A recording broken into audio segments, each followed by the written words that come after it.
Assalamualaikum warahmatullahi wabarakatuh.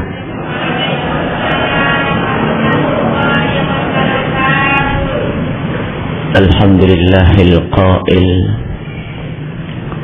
wa qada rabbuka alla ta'budu illa iyyahu wa bil walidaini ihsana. Wassalatu wassalamu ala rasulil karim المبعوث رحمة للعالمين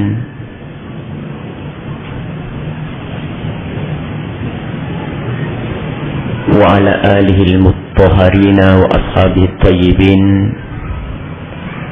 والتابعين لهم بإحسان إلى يوم الدين. أما بعد, kaum muslimin dan muslimat yang dimuliakan Allah Subhanahu wa taala, para ustadz-ustadzah yang dimuliakan Allah Subhanahu wa taala, hari ini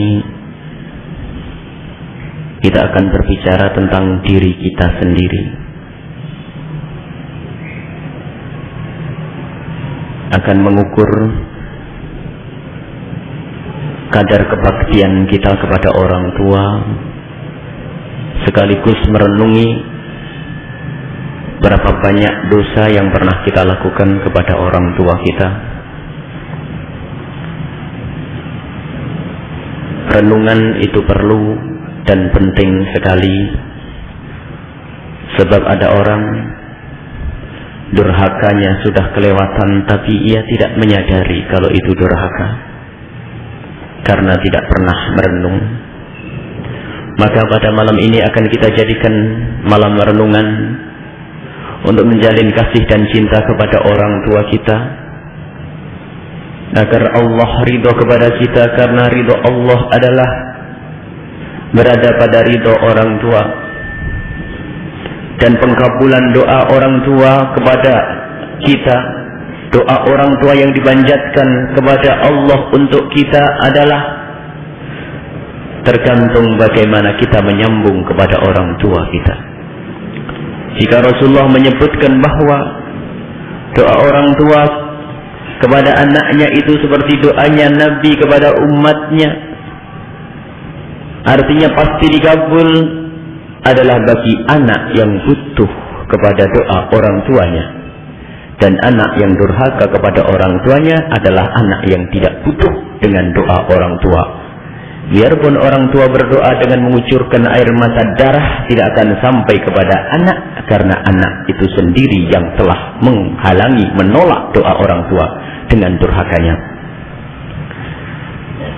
Sungguh berbakti kepada orang tua amat penting, sehingga durhaka kepada orang tua adalah termasuk dosa besar.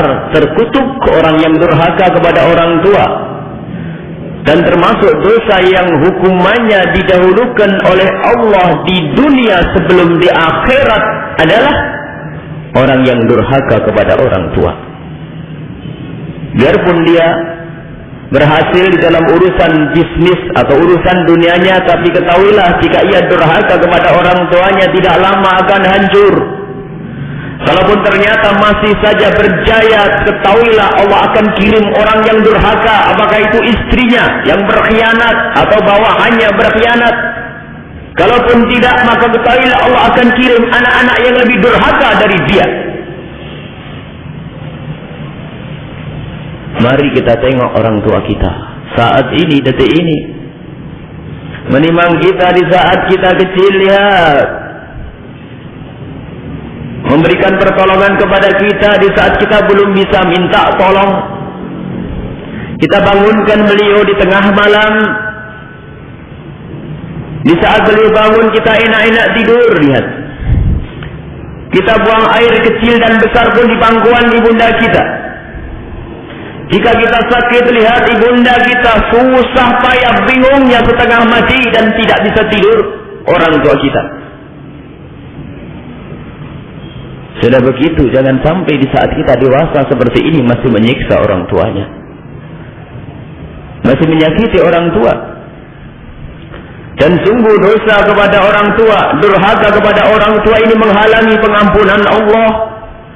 Bahkan menjadikan seorang mati su'ul khotimah, tidak bisa mengucapkan kalimat syahadat di saat mati. Seperti yang pernah terjadi kepada salah satu sahabat Nabi yang bernama Alqamah. Kesulitan untuk mengucapkan kalimat syahadat di akhir hayatnya.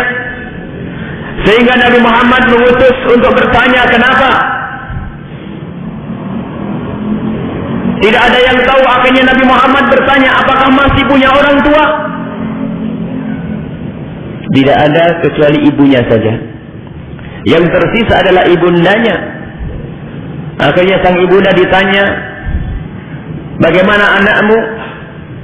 Dijawab, anakku ini Masya Allah ahli salat, ahli puasa, ahli ibadah. Akan tetapi akhir-akhir ini setelah dia menikah, lebih mengutamakan istrinya daripada aku, dan aku merasa sakit. Akhirnya diminta orang tua ini agar memaafkan sang anak. Tetapi orang tua ini masih berat. Akhirnya Nabi Muhammad mengutus para sahabat Nabi untuk mengumpulkan kayu bakar. Setelah dikumpulkan kayu bakar, bertanya perempuan ini, untuk apa ini?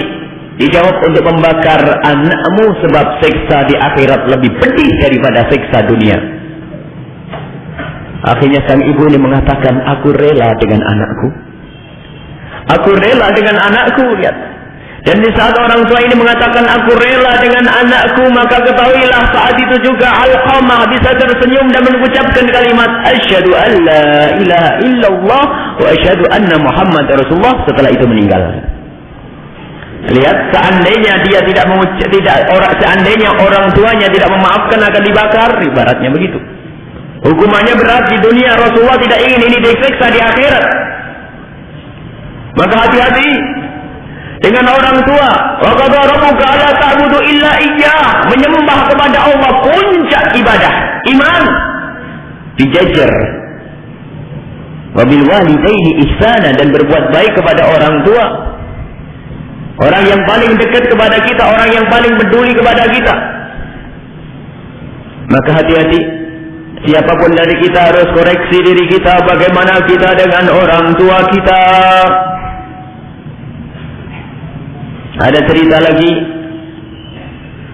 di zaman tabi'in ada satu orang soleh yang bernama Uwais Al-Qarani. Beliau tinggal di Yaman, menemui zaman Rasulullah tapi tidak sempat bertemu, maka disebut tabi'in. Hanya bertemu dengan para sahabat Nabi Sallallahu Alaihi Wasallam. Akan tetapi Rasulullah pernah berwasiat kepada Sayyidina Umar, dalam riwayat juga kepada Sayyidina Abu Bakar As-Siddiq, yang isi wasiat itu adalah, jika engkau bertemu dengan satu orang yang bernama Uwais Al-Qarani, maka tolong sampaikan salamku kepadanya. Yang pertama. Dan yang kedua, mintalah engkau doa kepada orang tersebut.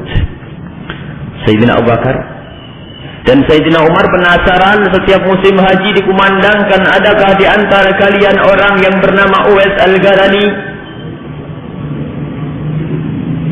Tidak ada. Tahun demi tahun berganti terus dikumandangkan setiap musim haji, adakah di antara kalian wahai rombongan orang-orang Yaman orang yang bernama Uwais Al-Qarani? Tidak ada, hingga datanglah masa kekhalifahan Sayyidina Umar bin Khattab, terus dikumandangkan panggilan, siapa yang apakah ada orang yang bernama Uwais Al-Qarani? Tiba-tiba pada suatu musim, di saat Sayyidina Umar bin Khattab mengutus orang untuk memanggil, mengumandangkan jika ada orang yang bernama Uwais Al-Qarani agar menghadap kepada Sayyidina Umar bin Khattab, tiba-tiba ada satu orang yang berdiri dan berkata, aku adalah Uwais Al-Qarani. Di luar dugaan dan di luar bayangan, dibayangkan oleh para sahabat Nabi, dibayangkan oleh Sayyidina Umar adalah satu orang yang pengikutnya banyak, ribuan orang alim besar sampai Rasulullah tidak salam. Tapi ternyata satu orang sendirian, tidak ada yang mengikutinya. Akhirnya datang kepada Sayyidina Umar bin Khattab, benarkah engkau bernama Uwais Al-Qarani dari Yaman? Benar wahai Khalifah, aku adalah Uwais Al-Qarani. Ya Uwais, demi Allah, doakan aku. Kenapa ya Khalifah? Doakan aku. Akhirnya Uwais Al-Qarani mendoakan Sayyidina Umar bin Khattab dan diamini. Lalu Sayyidina Umar berkata, wahai Uwais, ketahuilah, yang menyuruh aku minta doa kepadamu adalah Rasulullah. Uwais Al-Qarani menangis. Rasulullah menyuruhmu minta doa kepadaku wahai Khalifah. Iya, bukan saja sampai di situ, akan tapi ketahuilah wahai Uwais, Rasulullah telah titip salam kepadamu. Dijawab oleh Uwais Al-Qarani, alaika wa alaihi salam ya Khalifah, dan dirangkul menangislah dua orang ini.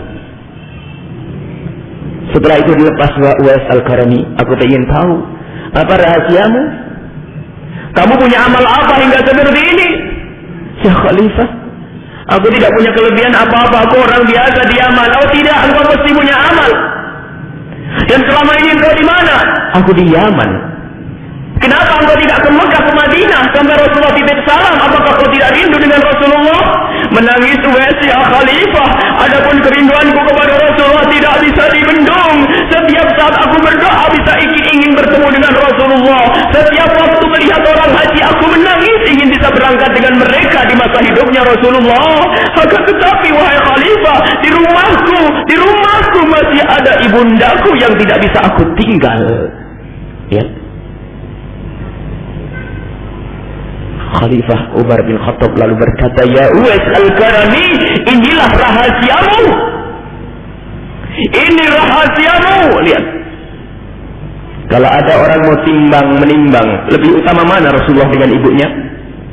Rasulullah, Nabi, mulia, wahyu turun kepada beliau. Akan tapi Uwais Al-Qarani saat itu demi menjaga ibundanya sehingga tidak bisa datang kepada Rasulullah, ternyata di saat seperti itu malah diagungkan, dimuliakan oleh Rasulullah SAW. Rasulullah menitipkan salam dan menyuruh Sayyidina Umar bin Khattab memohon doa. Rasulullah berbangga dengan orang yang berbakti kepada orang tuanya. Maka beribadah jangan dengan hawa nafsu. Ini kan Rasulullah, secara akal akan berkata seperti itu. Ini Rasulullah, ibu nanti saja lihat. Ibunya di rumah tidak ada yang membantu. Segala kebutuhannya dia yang mencukupi, bahkan pergi ke kamar mandi dia yang antar, dia yang menggendong ke sana kemari Uwais Al-Qarani ini, sehingga tidak bisa pergi ke tempatnya Rasulullah Sallallahu Alaihi Wasallam. Akan tapi pun demikian, akan tetapi berkat baktinya ini Rasulullah menitipkan salam dan menyuruh sahabat Nabi, sahabat yang mulia Umar bin Khattab untuk meminta doa kepada Uwais Al-Qarani. Subhanallah, agungnya seorang ibu, mulianya seorang ibu. Maka sampai hari ini pun para ulama selalu menjelaskan, termasuk uzurnya Jumatan itu adalah kalau ada ibunya sakit di rumah, boleh tidak usah Jumatan jika ibunya menginginkan agar kita menjaganya dan tidak ada yang dekat kepada ibunda kita. Lihat, apalagi urusan pengajian seperti ini, jangan ngaji jika ibu butuh bantuan kita di rumah. Jika ibu kita sakit perlu kita temani, jangan lakukan ini semua orang tua. Jangan sampai ibadah kita dengan hawa nafsu. Ini ibadah jamaah, sholat masjid, Jumatan dan sebagainya. Ibu dulu.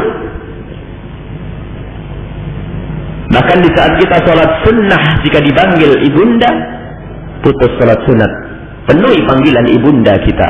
Subhanallah. Di saat kita menghadap kepada Allah, diperkenankan kita untuk menyambut orang tua, karena menyambut orang tua ini adalah perintah dari Allah. Bil walidaini ihsana, jangan disakiti orang tua. Bahkan Allah telah mengukuhkan fala taqul lahum uffin, jangan mengatakan kepada orang tua dengan satu kalimat yang menunjukkan kebosananmu, kejenuhanmu bergaul dengan orang tua. Kalau ada hal yang menyakitkan yang lebih rendah dari niscaya Allah akan mengungkapkan dengan kalimat itu. Paling sederhananya cara menyakiti, paling rendahnya cara menyakiti, itu pun dilarang oleh Allah Subhanahu wa taala. Wala taqul lahum uffin wala tanharhuma, dan jangan bentak orang tua. Orang tua jangan dibentak, jangan disakiti orang tua. Masya Allah. Dipanggil orang, dinasihati orang tua sambil nyanyi-nyanyi. Coba belum punya anak. Coba kalau punya anak nanti giliran nasihati anak. Anaknya dinasihati sambil ketuk-ketuk pintu nyanyi-nyanyi. Marah. Barangkali kita pernah melakukan semua itu. Hari ini adalah hari kita berpisah dengan dosa kita. Jika kita ada orang yang kurang peduli dengan orang tua, saat inilah kita harus memperbaiki diri kita. Wala taqul lahum uffin. Jangan sampai mengatakan kepada orang tua dengan kalimat yang menunjukkan kebosanan kita, kejenuhan kita. Patuhilah